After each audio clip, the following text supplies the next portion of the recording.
So today we're going to welcome Shaun Moamem of Pro National Title Agency. If you're wondering what is a title agency and what does it do, you're not alone, but you're also in luck because today we're going to be breaking down what title insurance is, how it can help you, and how it can help mitigate risk, which is very important as a real estate investor. Shaun also happens to be a very successful hospitality investor, so we're really excited to talk to him about that today because it is a very alluring but also risky sector of real estate investing. Shaun, welcome to the Build Up. Thank you for having me. I'm excited to be here. Yes, we're very happy, Shaun, and thank you so much for being here today. We have a lot to chat about, from your hospitality ventures to your title agency business. But before we get into all of that, talk to us about what drew you to real estate in the first place. How did you get your start? Actually, similarly to you, I got my real estate license at 18, but my hospitality and my real estate background start from when I was a kid. My grandmother was a caterer for 40 years. Aww. And she did everything from, 200 person bar mitzvahs to 1,000 person weddings to, sweet 16s. And in those days, it was very different than it is now. Now you can Google a commercial caterer or an event planner, whereas in those days, it was a lot of word of mouth, referrals, friends, family, and et cetera. And I, as being raised by a single mom, was asked to be helped. My grandma helped out a lot and she loved to, and she was like my best friend. But I remember as a young kid being taken into these big kitchens and watching her like a maestro. She would have everyone doing a certain task. And then at the end of it all, the coolest part was she'd go into a bathroom. She was like Superman. She'd come, Superwoman, come out, and she had her black dress on from instead of her cooking, outfit and cooking gear. She had her lipstick on. She'd grab my hand and then walk me through the wedding, right? Walk me through, because it was people that invited her. It was people that trusted her. And that's how the business was different. And I saw, the amount of love and attention and the affinity for her and her food. And I think I drew an affinity towards hospitality because of that. And I think up until recently, I've been known as, her name was Encia. It was Encia's grandson, more so than it was Shaun, because of it. And then one of the families that we did a lot of work for, my mom ended up working in real estate for them, and they were a big real estate family, and my mom grew, within the business and within the family, and did a lot of property management. So since I've been, a kid, I've kind of have lived in both worlds, and I realized I love both worlds. So where I am now, there is a great synergy between the two. But that's how it started, my affinity for the businesses. It's amazing. That's a great legacy that your grandma has left on you and on all of those that she interacted with. So that's a beautiful story. So, you grew up with a lot of exposure to hospitality, somewhat to real estate through property management, like you said. But how did you ultimately get started? Like, what was your first property or project that you invested in? So my first project that I invested in was and there was a new building that was going up in the meatpacking. It's called the Sequoia. And our family was one of the few that were invited to come tour it because it was a developer that had a huge construction background, like government, contracts and stuff, but wanted to go into what's a little bit more of a, sexier avenue, which is development, right? And our family, because we were close family friends, just through two people that got married that knew each other and were invited to come and tour and to potentially invest, and we ended up buying one of the units as an investment property, a small studio, 400 square feet, but it was it's a hotel room. Yeah, it literally is like a hotel room, but it was at the time. We're small. We're a small family ourselves, right? And we didn't have much investment experience. So I got into it that way. And over the years, I handled the little maintenance of this small apartment, whether it was fixing or changing out a faucet. And I realized I enjoyed it, and something I was capable of doing. And I think a lot of times some of our biggest strengths and our passions come from the things we see that we're capable of doing, right? It gives us some type of purpose. And then that, for me, that drove me to be like, okay, what else can I do within this avenue? Yes. The first one is the hardest. Yeah. And I was going to say, and what else did you end up doing? Because we know you ended up being involved with a lot of different hospitality ventures. So how did it get from like one studio apartment to now, having a portfolio of hospitality businesses? Yeah. So in reality, I, like most young, struggling, young adults in New York, needed to make money.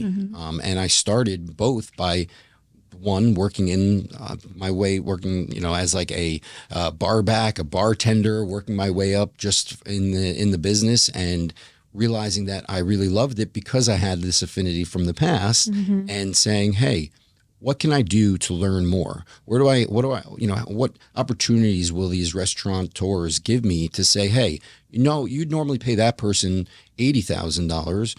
Why don't you pay me $40 and give me some upside and give me an opportunity? Because there's different types of investments, right? There's investments with capital and there's investments with your time. So I was willing to pay my dues just like I would if you were to go to school, right, in college. And, I looked at it like I'm paying you guys by taking a smaller salary, knowing my worth and knowing what this position gets paid, to work my way up. So I worked in a few different, restaurants and bars. I was given some great opportunities by some great, individuals that said, hey, this guy's young, hungry, and, it's open book and he's giving, he's wearing his emotions on his sleeves, willing to do it all. He just wants to learn. And that's kind of how it started. From there, I worked my way up into learning all aspects of it, from the event side, strategic partnerships, and then it turned into the real estate side. I would do project management and making sure we were building out properly, because when you take on investors, they want to make sure the door is open and they're seeing a return on their investment. And it's very similar to real estate. You want to make sure that you have your critical path, right? It leads you to getting everyone their return. This beautiful set here at Studio 1873 is brought to you by the Everset. The Everset provides full-service staging and furniture rental solutions in the New York area. We work with Brown Harris Stevens and many other top real estate firms, staging their homes to sell quickly and at the highest price possible. Our staging is affordable without sacrificing quality or design. For more information, please visit us at staging.theeverset.com or email us at staging@theeverset.com to request a free proposal. And I want to touch a little bit on what you just said about, having that grit and that grind when you first start, especially in hospitality, right? And I'm sure everyone knows that there's an 80% failure rate for new restaurants in 5 years, which coincidentally for new agents as well in the real estate industry is the same turnover rate. So what do you think attributes to that high failure rate in your industry in hospitality?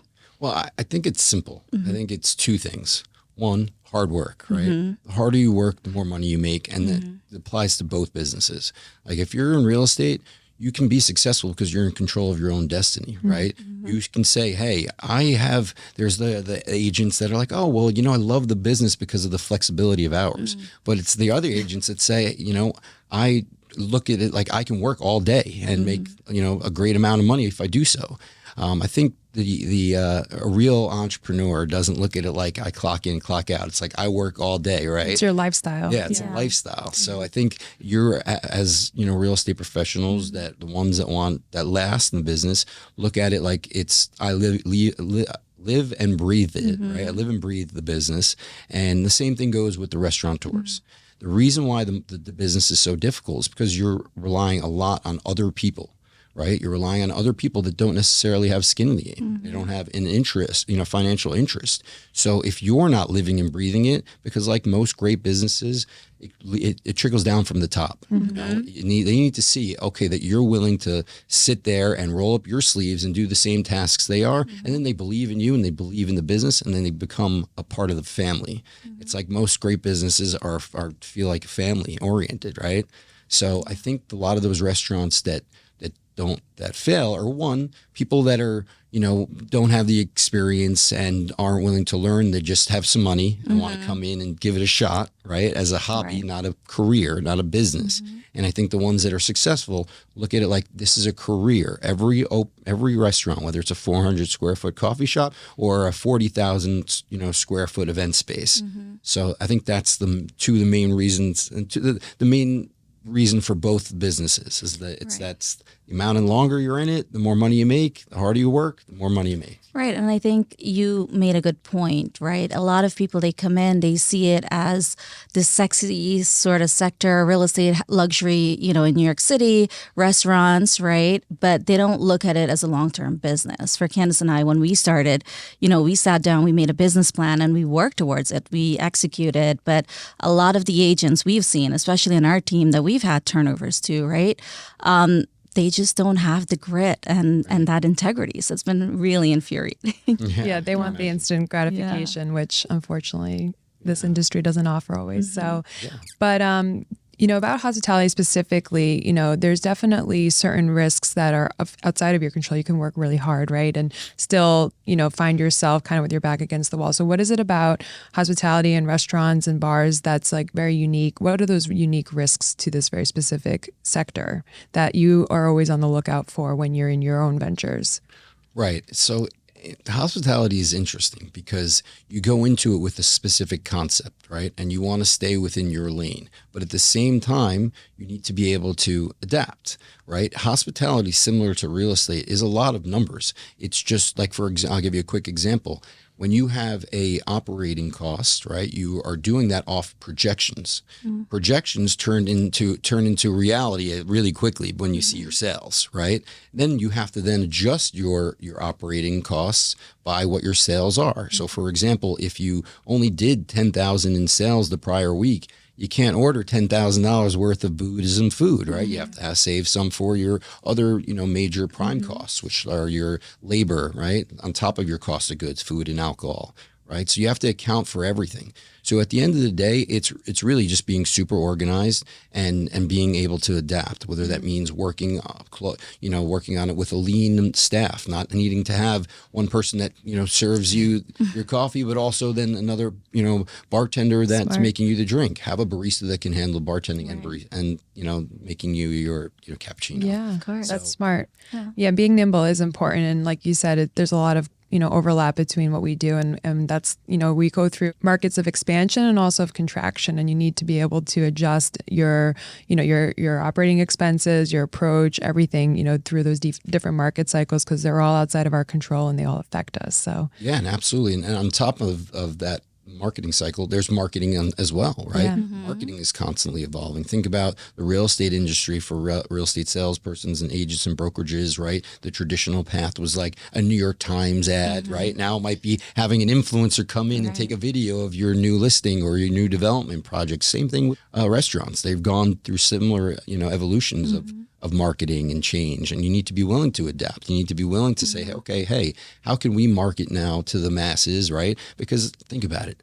There's so many places you can go and get a burger and a beer. What differentiates you, right, is maybe some exposure, some marketing. Branding. And branding is huge, right? Like a brand that I'm fascinated by is like a Cha-Cha Matcha, green and pink and light. I like matcha, but they built a whole brand. Especially on social media. Yeah, they've done great. It's just something that I can't believe how well they're on. I don't know how many stores now, but that's something where they stood out, right? They had a nice little business model, right? But you'd still get your coffee and matcha. But why there, right?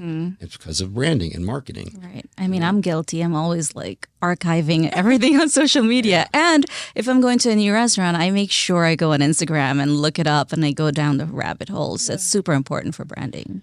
Speaking of, projects that have stood out across your portfolio now that you've invested in many businesses in hospitality, which project or restaurant or concept are you most proud of or was most fun to be involved with?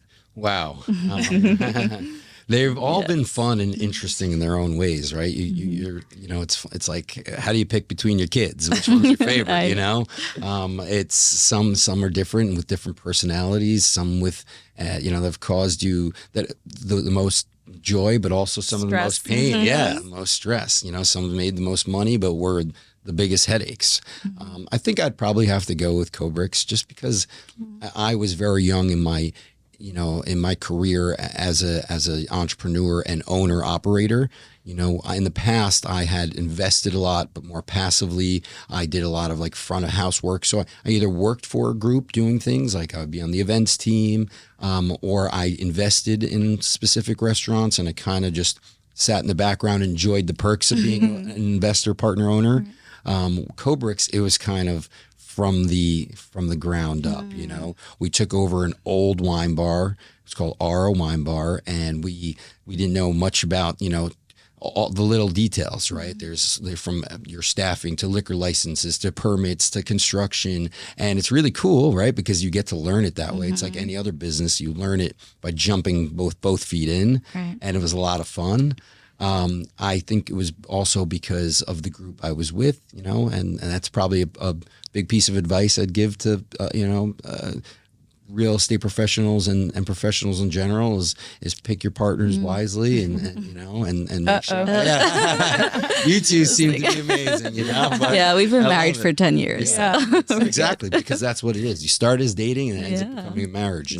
And I loved the people I was doing with, and it was just super creative. At the time, New York City coffee had really changed. Like it was just, you know, of course in the old days you had like those diners, you get those little Greek cups, remember, blue and white. Then it became Starbucks. And then there was like the second generations of the Starbucks, like the Joes and the Gregory's and et cetera. But there wasn't anything that had some uniqueness to it, something that felt like a lifestyle. Little bit, a little bit more like you were in a you know, family owned and operated Parisian cafe, you know, or some Italian, you know, and that, I feel like that's what we did, and we and it serviced the industry people because they felt like they had something unique, a home, something different. They were escaping the mean streets of New York by going here, you know, and it was really cool too because at the time, coffee cocktails are very popular now. We were one of the first to do it, and more so than just your regular espresso martini.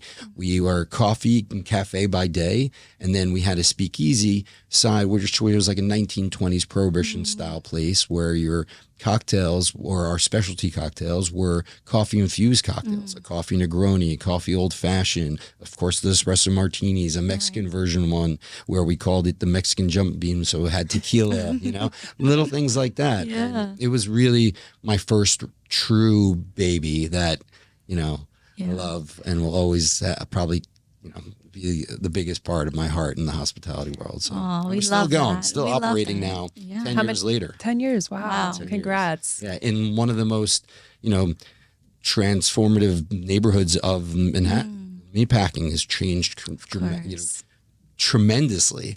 I mean, I was telling a story to someone recently about what the meatpacking used to be like, and I don't know if you guys remember Home Alone 2. Yes. We're aging ourselves maybe a little bit for your audience here, but Home Alone 2, there's a scene where he's running away from Macaulay Culkin's running away from the bad guys, and he's like jumping through things and sliding across, and they're in the meatpacking, and like he hits something, and a thing of fish and meat all start falling on the floor, and they all slip, and he gets away. That's what the meatpacking was. Meatpacking district was factories and warehouses that housed, you know, that the fish and meat that went everywhere to the city. Now it's, you know, you have, you know, Restoration Hardware, Sephora, so many big Gucci. So we are one of the smaller family owned and operated type places in that neighborhood that, you know, has a soft spot in everyone's heart that works there. So it's great. No, we love that. And we can relate to. It's the same way when we get on a project, right? And on building, it's always different from when you get on from inception and you're part of the planning and then you're part of the marketing and of course the sales. So we get it to be a part of the whole process versus, you know, coming in at the end and you don't feel as you're a part of it. Of course, we're still going to do our job and sell it, but it's a different feeling. So we totally understand. But, you know, today, you're still an investor, right? Hospitality investor, but it seems more of your active day-to-day is in your agency business. So what was a catalyst to get you in this new sector? You know, it's a really serendipitous story. I kind of always, you know, since I was 18, I went to school and played soccer at Fordham. I got my real estate license, like ladies, and I you know, on the weekends would try to rent apartments and do whatever I can. At nights I would work at bars and bartend, try to do whatever I can, and kind of worked my way up in both businesses. Some took more focus than others, right? Real estate became a priority. It was kind of like restaurants, I realized, is a very lucrative business if you hit, right? And it it's a lot more work and a lot less money than people think. And I thought to myself, okay, just as a protection, I need to create a career for myself. And real estate became that. And it became, relatively interesting successful. Protection choice. Yeah. No, because most people be like, I'll be a lawyer, a dentist. You're like, let me do another risky. Yeah. Well, the reality was that is because it gave me the flexibility to work all day and then work all night. So it wasn't. Right. They kind of correlate really well. Yeah. They do, because at the end of the day, I think the best sales is service. You're providing actual service, and you care about your clients, and you want to make sure that they're the priority. And in both businesses, that's the reality of how you're successful. I think that is like that comes first. So there are great synergies between the two businesses, and it also allowed me to just work. Whereas, like, for example, a doctor's office or a doctor in general has to go to a certain amount of school and has to then, start somewhere. Their business is it's a lot more scheduled, right? And, and I don't want to say it's capped, because there are doctors that do very, very well, but I looked at it like, I don't want to be capped. Right. I want to be able to grind. And I think that's where real estate and restaurants, if you do, you can be really successful. So yeah, it evolved very quickly. This what I do now, which is title insurance. And if you'd like, I can get into it. I don't know. Yeah. We would. We was just going to say, I feel that so many homeowners and real estate investors, it doesn't matter how many deals they may or may not have done, they don't really adequately even understand what it is and why they need it. So we were hoping you could just explain it once and for all to everyone who's listening. I think usually it's at the closing table. They're like, what is this line item here? Right? It's true. And we're like, don't worry about that. No. The attorney will handle. Give us the answer. So It's true, because it isn't, in different states it varies, but New York as our base here, it's state regulated. So title insurance is essentially a commodity, and it is a due diligence. I like to break it down. Title insurance 101. People are like, what's title? What's that word, title? Title is how the deed is held, right? How ownership is structured, basically. But what title insurance really is due diligence insurance, right? Because when you think of real estate insurance, people are like, oh yeah, Allstate, Geico, State Farm. They think of the real estate insurance that they need to buy from the day they own the property and for the future, right? Like, you want to make sure you're protected. Flood, fire, burglary.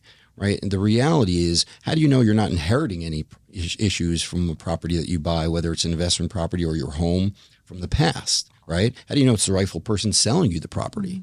Right. These are interesting things to think about that no one really realizes. Right.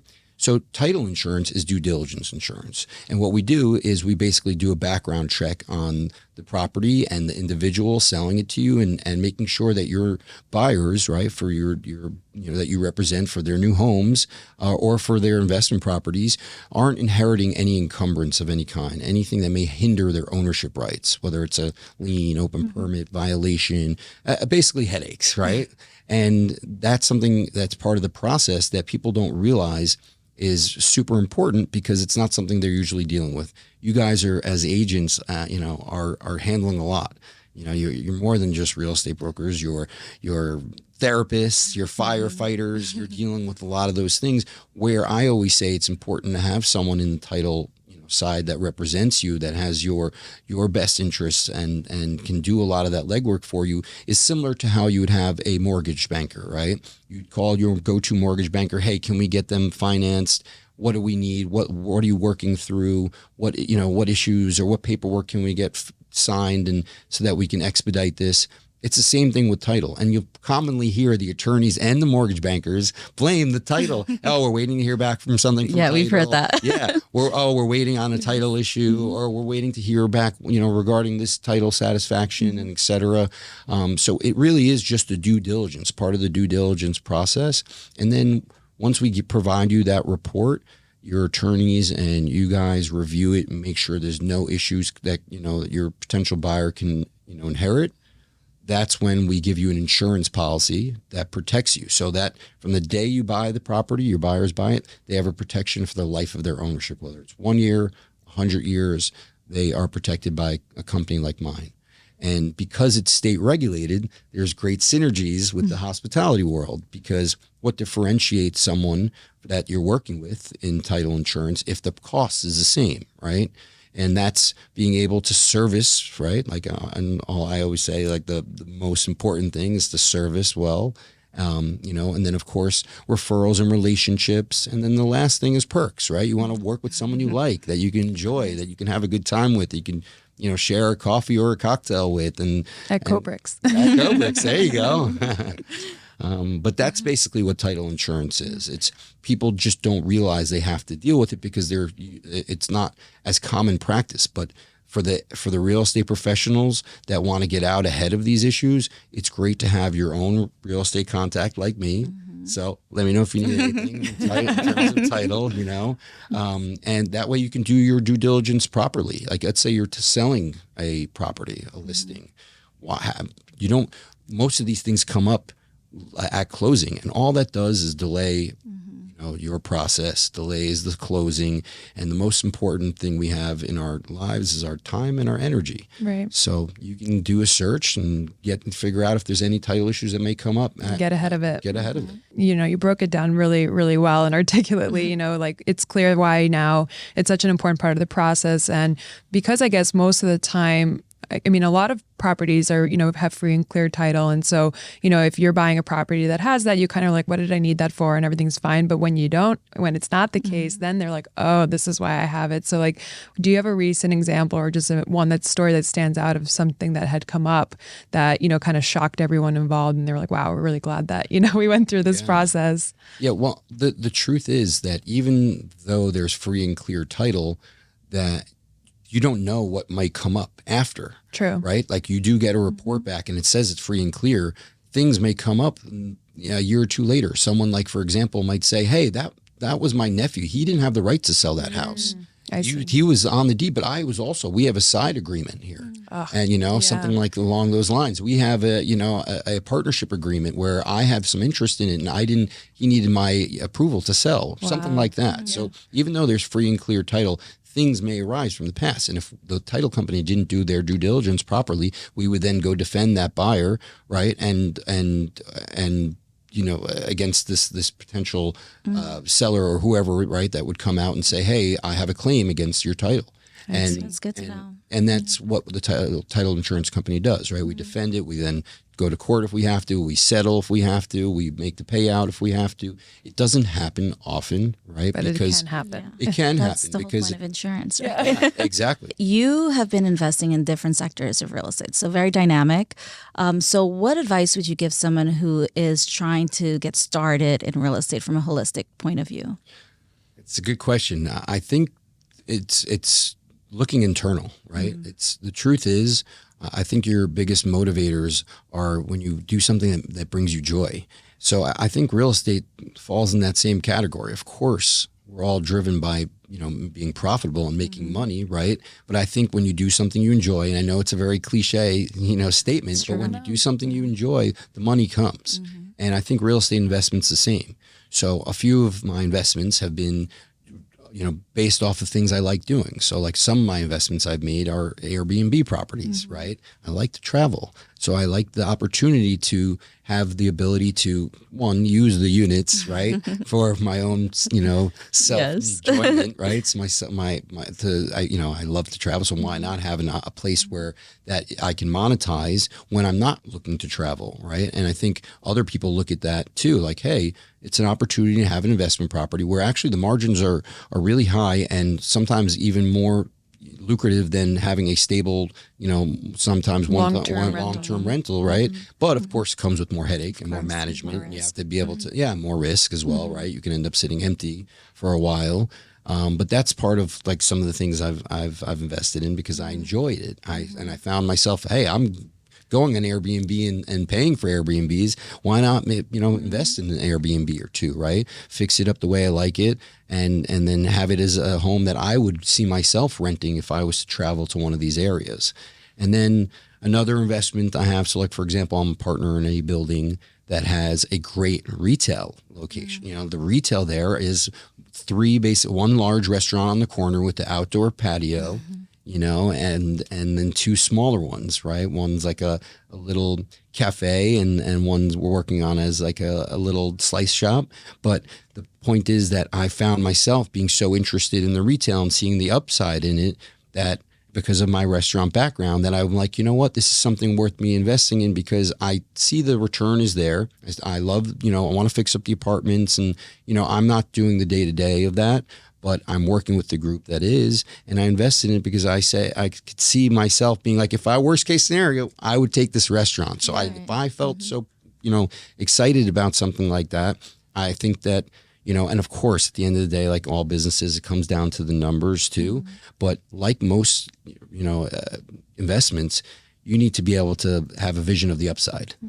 So for me, it comes from internal, like things that motivate me and get me excited. That's where I see my investments, and I think that's what I would give, the advice I'd give to anybody that's just getting started is figure out something that you think you would be passionate about working in and fixing up and spending time in, and then the money will come from there. Agreed, because it's not easy. No investment is easy. If it was easy, everyone would do it. So might as well pick something that you're going to enjoy doing, or at least feel is worth kind of like the ups and downs. And so we agree very strongly with that. But speaking of ups and downs, your success story, I'm sure, hasn't come with its own adversity. So what's one of the biggest challenges like you faced in your career, and how were you able to overcome it? Well, I have one that I'm still overcoming. I have a project that I was doing in the Hamptons.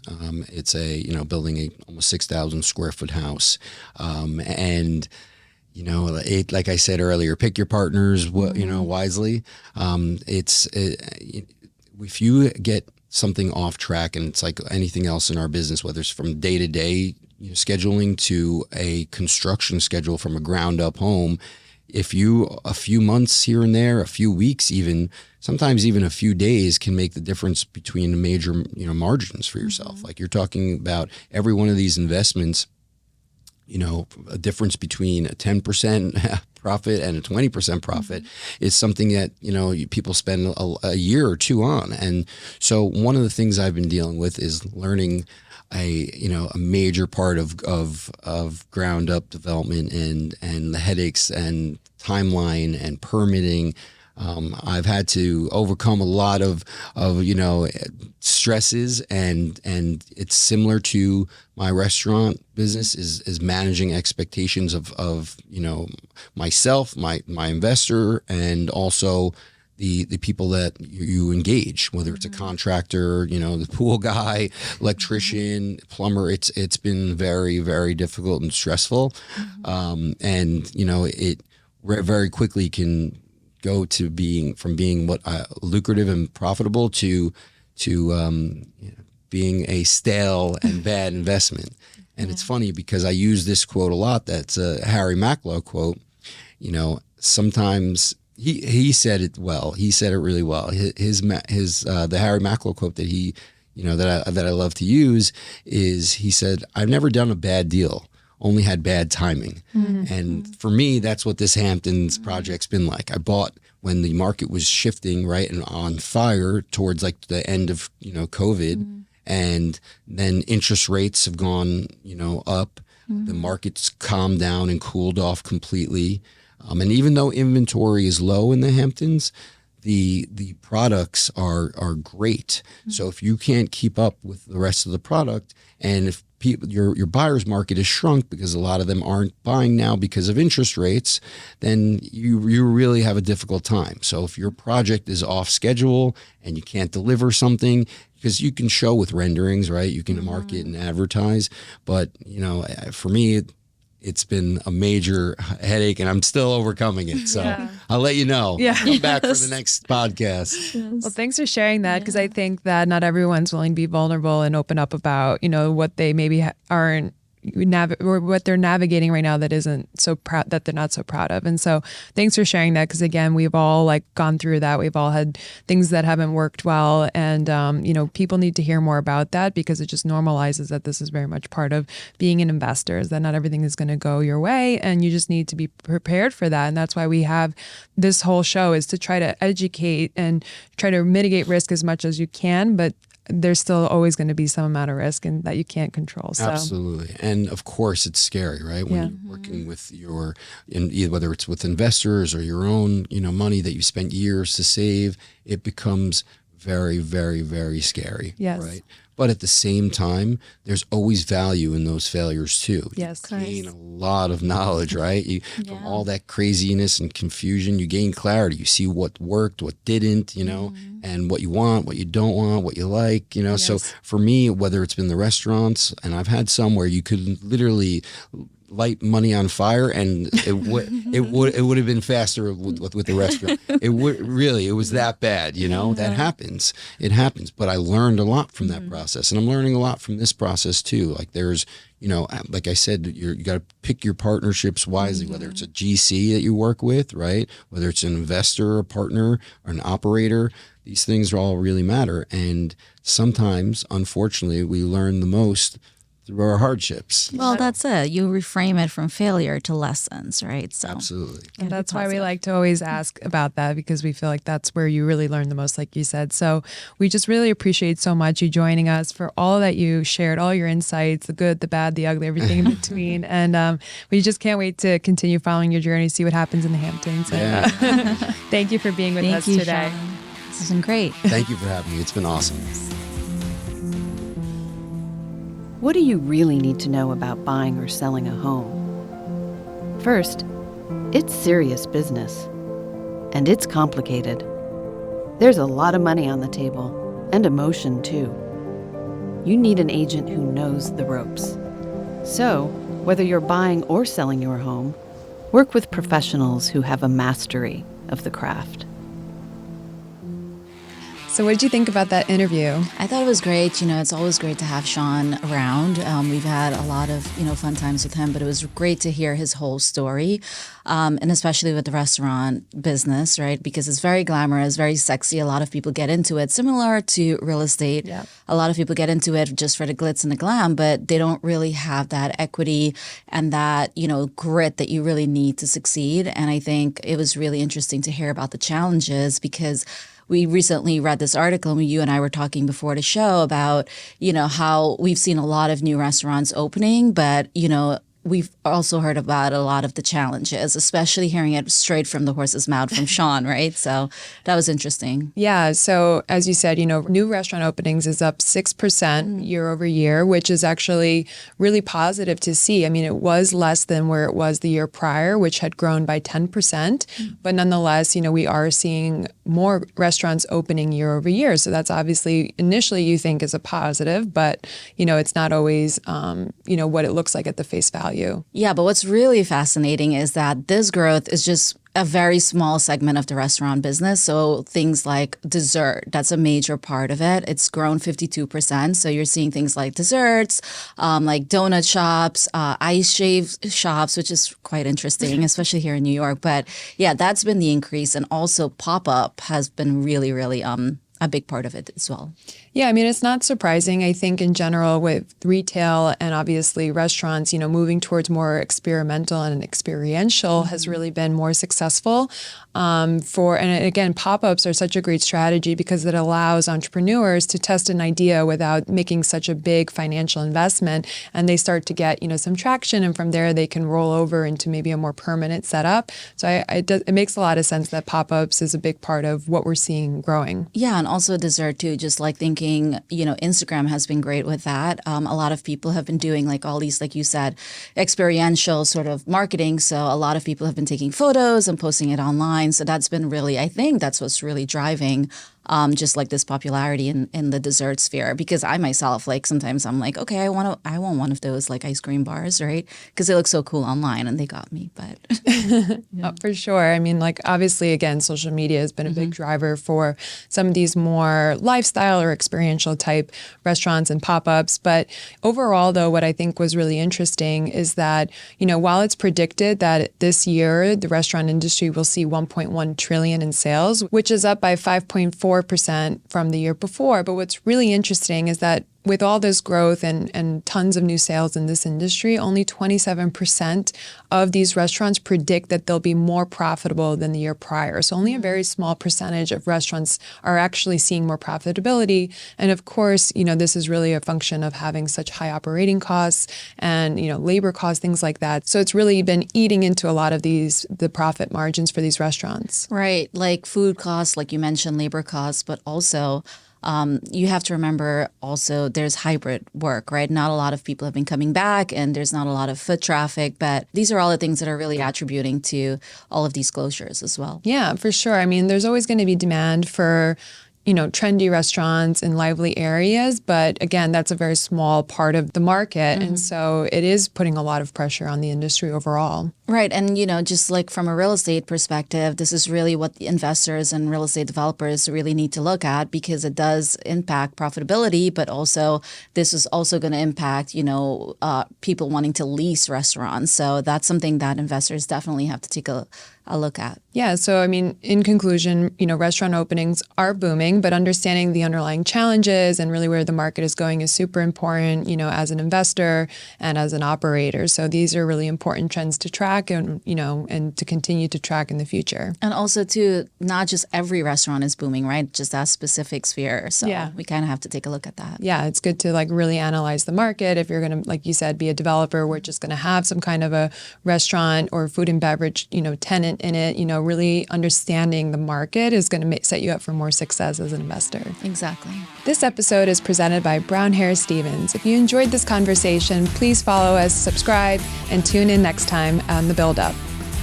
This podcast is for informational purposes only and does not constitute tax, legal, or investment advice. For specific recommendations, please consult with your financial, legal, or tax professional.